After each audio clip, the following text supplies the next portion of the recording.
അസ്സലാമു അലൈക്കും വറഹ്മത്തുള്ളാഹി വബറകാതുഹു. പഠനത്തിന് മുന്നേറാൻ നിങ്ങൾ ആഗ്രഹിക്കുന്നുണ്ടോ എങ്കിൽ ഈ വീഡിയോ നിങ്ങൾക്കുള്ളതാണ്. നിങ്ങൾ ഈ ചാനൽ ആദ്യമായി കാണുന്നവരാണെങ്കിൽ ചാനൽ സബ്സ്ക്രൈബ് ചെയ്യുക, തൊട്ടടുത്തുള്ള ബെല്ലൈക്കൻ പ്രസ് ചെയ്തോളുന്ന ഓപ്ഷനും കൂടി അമർത്തിയാൽ നമ്മുടെ അടുത്ത ഓരോ വീഡിയോസും നിങ്ങൾക്ക് പെട്ടെന്ന് തന്നെ നോട്ടിഫിക്കേഷനായി ലഭിക്കുന്നതായിരിക്കും. വീഡിയോ ഇഷ്ടപ്പെട്ടാൽ ലൈക്ക് ചെയ്യുക, മറ്റുള്ളവരിലേക്ക് ഷെയർ ചെയ്തുകൊണ്ട് നമ്മളെ സപ്പോർട്ട് ചെയ്യുക. അപ്പൊ ഇൻഷാ അല്ലാഹ് നമുക്ക് നേരെ വിഷയത്തിലേക്ക് വരാം. നമ്മുടെ കൂട്ടത്തിൽ ഒരുപാട് ആളുകൾ പഠനത്തിൽ മുന്നേറാൻ വേണ്ടി ആഗ്രഹിക്കുന്ന ആളുകളുണ്ട്. പക്ഷെ എങ്ങനെ പഠിക്കണം എന്നൊരു ഐഡിയ ഇല്ലാതെ ഇങ്ങനെ വിഷമിച്ചിരിക്കുന്ന ഒരു അവസ്ഥയാണ് അവരിലൊക്കെ ഉള്ളത്. അവർക്കൊക്കെ വേണ്ടി ഉപകാരപ്രദമാവാൻ വേണ്ടിയാണ് ഇന്ന് ഈ വിഷയവുമായിട്ട് നിങ്ങളുടെ മുന്നിൽ വന്നിട്ടുള്ളത്. പഠനത്തിന് മുന്നേറണമെങ്കിൽ ശ്രദ്ധിക്കേണ്ട കുറച്ച് കാര്യങ്ങളൊക്കെ ഉണ്ട്. പഠന പ്രചോദനം, ബുദ്ധി, നല്ല പഠനശീലങ്ങൾ, സ്റ്റഡി സ്കിൽസ് എന്നീ 4 കാര്യങ്ങൾ പഠനത്തിൽ മുന്നേറാൻ അനിവാര്യമാണ്. ഞാൻ എന്തുകൊണ്ട് പഠിക്കുന്നു എന്ന് ആദ്യമായി ഒന്ന് ചിന്തിച്ചു നോക്കുക. എല്ലാവരും പഠിക്കുന്നു, അതുകൊണ്ട് ഞാനും പഠിക്കുന്നു എന്നതാണോ നിങ്ങളുടെ ഉത്തരം? ഈ വിദ്യാഭ്യാസം എന്നുള്ളത് നമുക്ക് ഉയർച്ചയും സമൂഹത്തില് സ്ഥാനവും ജീവിത സൗകര്യവും തൊഴിൽ സൗകര്യവും നൽകുന്നു. ഇത് വിദ്യാഭ്യാസത്തിന്റെ പൊതുഗുണമാണെങ്കിൽ ഞാൻ പഠിച്ചു എവിടെ എത്താൻ ആഗ്രഹിക്കുന്നു എന്ന് മുൻകൂട്ടി തീരുമാനിക്കണം. നിങ്ങളും രക്ഷിതാക്കളും കഴിയുമെങ്കിൽ ഒരു വിദ്യാഭ്യാസ മനഃശാസ്ത്രജ്ഞനും കൂടിയിരുന്നാണ് വിദ്യാഭ്യാസ ലക്ഷ്യം തീരുമാനിക്കേണ്ടത്. ലക്ഷ്യം വെച്ച് പഠിക്കുന്നതും ലക്ഷ്യമില്ലാതെ പഠിക്കുന്നതും തമ്മിൽ ഒട്ടേറെ വ്യത്യാസങ്ങളുണ്ട്. ലക്ഷ്യനിശ്ചയം നമുക്ക് മാനസിക പ്രചോദനം നൽകുകയും നമ്മെ മുന്നോട്ട് നയിക്കുകയും ചെയ്യുന്നു. ബുദ്ധിയാണ് വിദ്യാഭ്യാസത്തിലെ 2ാമത്തെ ഘടകം. ബഹുഭൂരിഭാഗം വിദ്യാർത്ഥികൾക്കും നല്ല ബുദ്ധിയുണ്ട്. പക്ഷേ ബുദ്ധിയില്ലെന്ന് സ്വയം തെറ്റിദ്ധരിക്കുകയാണ് ഭൂരിഭാഗവും. എന്താണ് ബുദ്ധിശക്തി? മനഃപ്പാഠശക്തി, ഓർമ്മശക്തി, ശ്രദ്ധ കേന്ദ്രീകരണ ശക്തി, ഗ്രഹണശക്തി, അപഗ്രഥന ശക്തി, പ്രശ്നപരിഹാര ശക്തി എന്നിങ്ങനെ ബുദ്ധിയെ ഘടകീകരിക്കാം.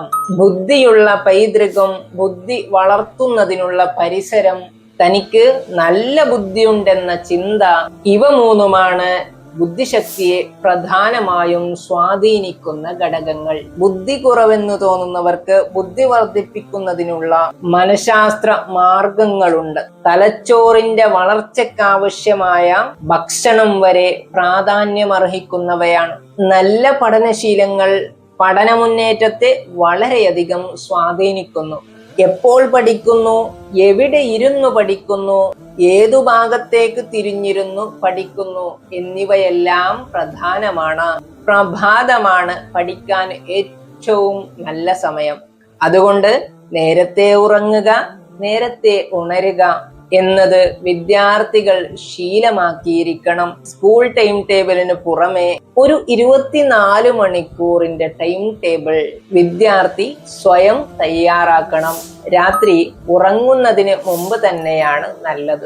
സമയത്തെ പരമാവധി ഉപയോഗപ്പെടുത്തിയെങ്കിൽ മാത്രമേ ജീവിതത്തില് മുന്നേറാൻ കഴിയുകയുള്ളൂ. അധ്വാനിക്കുക, വിശ്രമിക്കുക, വിനോദിക്കുക, അലസനായിരിക്കുക, ഉറങ്ങുക എന്നീ 5 രീതിയിലാണ് ഓരോരുത്തരും സമയം ചെലവഴിക്കുന്നത്. ഈ രീതികളൊക്കെ ശീലമായി മാറുകയാണ് ചെയ്യുന്നത്. അലസമായിരിക്കുന്നതിനെ വിശ്രമിക്കുകയാണെന്ന് തെറ്റിദ്ധരിക്കുന്നവരുണ്ട്. അലസത, നീട്ടിവെക്കൽ, മറക്കൽ എന്നിവ വിദ്യാർത്ഥികളുടെ 3 ലഘുമാനസിക രോഗങ്ങളാണ്. തന്റെ ശീലങ്ങൾ എന്തൊക്കെയാണെന്ന് സ്വയം ഒന്ന് പരിശോധിക്കണം. ഈ ശീലങ്ങൾ പരിശോധിക്കുക എന്നുള്ളത് അത്ര എളുപ്പമല്ല. ഇനി പഠനത്തിൽ മുന്നേറാനുള്ള 4ാമത്തെ ഘടകമാണ് സ്റ്റഡി സ്കിൽസ് എന്ന് പറയുന്നത്. ഈ കാണാതെ പഠിക്കുന്നതിന് ചില മനഃശാസ്ത്ര തത്വങ്ങളുണ്ട്. എനിക്ക് പെട്ടെന്ന് കാണാതെ പഠിക്കാൻ കഴിയും. കാണാതെ പഠിക്കുന്നത് കൊണ്ടുള്ള നേട്ട ചിന്ത, ആവർത്തനം എന്നിവ അവയിൽ പ്രധാനമാണ്. ഓർമ്മിക്കാനുള്ള ഓർമ്മതന്ത്രങ്ങൾ പഠിക്കുന്നതും വളരെ ഉപകാരപ്രദമാണ്. നല്ല കയ്യക്ഷരം മാർക്ക് നേടുന്നതിൽ ഒരു പ്രധാന ഘടകമാണ്. എത്ര മോശപ്പെട്ട കയ്യക്ഷരവും നന്നാക്കാനാവുന്നതാണ്. അതിന് വളരെ ലളിത മാർഗങ്ങളൊക്കെയുണ്ട്. നന്നായി പഠിക്കുന്നതോടൊപ്പം പരീക്ഷയ്ക്ക് ഹാജരാകുന്നതിനും ചില തത്വങ്ങളുണ്ട്. ചില വിദ്യാർത്ഥികൾക്ക് പരീക്ഷ അടുക്കുന്നതോടുകൂടെ ഉത്കണ്ഠ കൂടുന്നു. പരീക്ഷാ ഹാളിലെത്തുമ്പോൾ പഠിച്ചതെല്ലാം മറക്കുന്നവരുണ്ട്.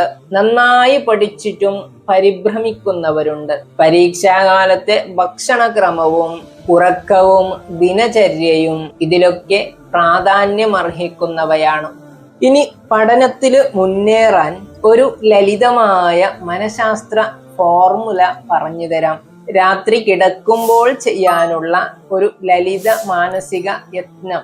കിടക്കയിൽ നീണ്ടു നിവർന്നു കിടക്കുക, എന്നിട്ട് കണ്ണടക്കുക, പിന്നെ 3 ദീർഘശ്വാസം വലിക്കുക, ശരീരത്തെ മൊത്തം തളർത്തിയിടുക, 300 മുതൽ താഴോട്ട് എണ്ണുക. 1 എണ്ണി കഴിയുമ്പോൾ ഞാൻ ലക്ഷ്യബോധമുള്ള, അച്ചടക്കമുള്ള, നല്ല ബുദ്ധിയുള്ള, പഠനത്തിൽ അതീവ താല്പര്യമുള്ള, ഗുരുബഹുമാനമുള്ള, സത്യസന്ധനായ, പഠിച്ചുയരാൻ ആഗ്രഹിക്കുന്ന ഒരു മാതൃകാ വിദ്യാർത്ഥിയാണ് എന്നിങ്ങനെ 10 പ്രാവശ്യം നാവനക്കാതെ ചുണ്ടനക്കാതെ മനസ്സിൽ മാത്രം പറയുക. എങ്കില് ഏതാനും ദിവസങ്ങൾക്കുള്ളിൽ നിങ്ങളുടെ ജീവിതത്തിൽ അത്ഭുതകരമായ മാറ്റം സംഭവിക്കുന്നത് കാണാം. ഇത്തരം കാര്യങ്ങൾ നമ്മുടെ ജീവിതത്തിൽ പ്രാവർത്തികമാക്കി കൊണ്ടുവരുമ്പോഴാണ് നമ്മൾ പഠനത്തിൽ ഇങ്ങനെ മുന്നേറുക.